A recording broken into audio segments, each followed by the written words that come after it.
Ямар ч байсан 20 жилийн өмнө тоглож исэн жүжиг дахин давтагдад тоглож байгаа. Тэгээд эхний удаад 20 гаруй удаа тоглосон. Одоо 5 сарын 1-ээс 11 хүртэл 11 дуустал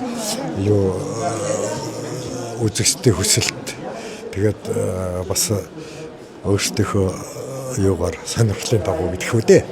Тэгээд жижиг дахиж хүртэх хэрэгтэй. Ягаад үзэгчдэд олон түмэнд хүртэх ёстой вэ гэдэг нэг шалтгаан гарч ирээд байна.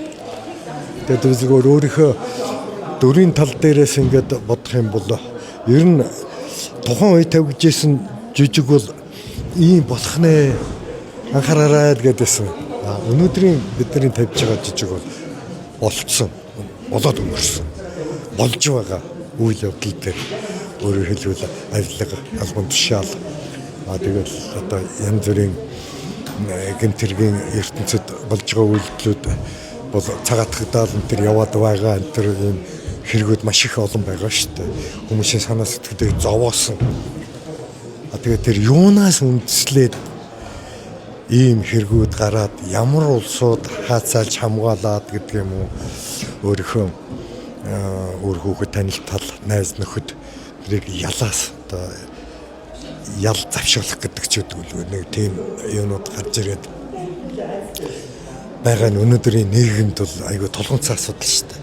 Тийм болохоор зэрэг энэ асуудлыг одоо анхааруулж яриад хэлээд байгаа жижиг маань тийм зорилготой л байх шин. Тийм болохоор зэрэг бас үзэгчд үзэхдээ бас бодовчтой аль нь зөв аль нь буруу ер нь манай нийгэмд болж байгаа үйлдэл үү олоогүй үйлдэл үү үндсэндээ жижигт уран бүтээлчдийг бол нэг тийм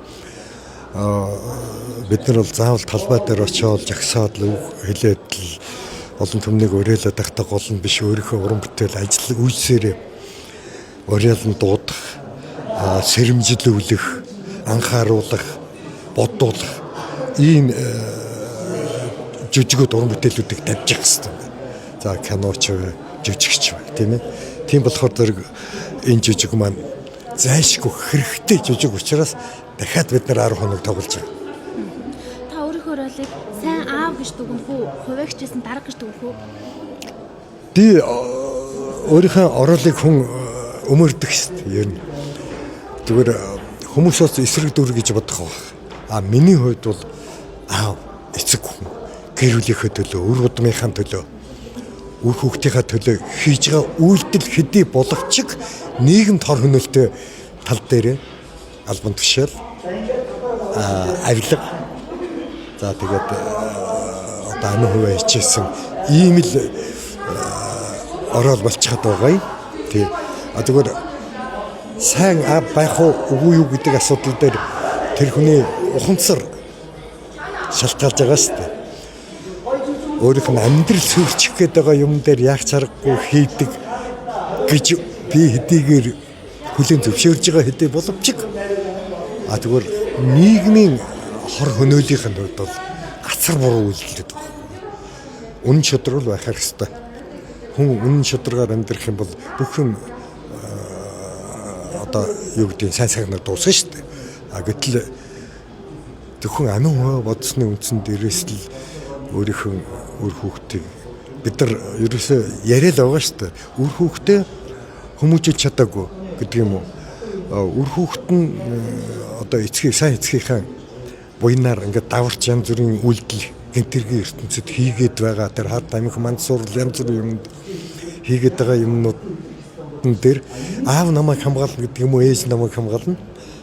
Миний аав мундаг том хүн, миний ээж том одоо шүүгч прокурорч гэдэг юм уу. Ийм маягаар ингээд яваад байх юм бол тэр гэр бүл хизээч сайн сайхан байна гэж байхгүй. Тэгтээ ямар хизээ нэгэн цагт хэрэг илэрдэг нөгөө хэрэг хуучирдгүй шүү гэдэг шиг л хэрэг илэрнэ. Бүх юм одоо ном журмынхаа дагуу явагдана. Тэр цагт хэмбэ гэдэг нь мэдэгдээд эхлэв шүү дээ. Энэ дээр ээж буруутай. Авч буруутай. Хүүч буруутай. Найз нөхдөж буруутай. Ийм л үйлдэлүүдийг анхаараарай. Ийм байж боловсрочгүй шүү. Таны хүүхэд, таны өр хүүхдүүд, таны эцэг их одоо ямар нэг аргаар ингээд авилга өгөөд гэдэг юм албан тушаалаар ашиглаад ингээд буруу үйлдэл хийгээд байж магадгүй шүү. Энийг сайн анхаарч бай, анхаараарай.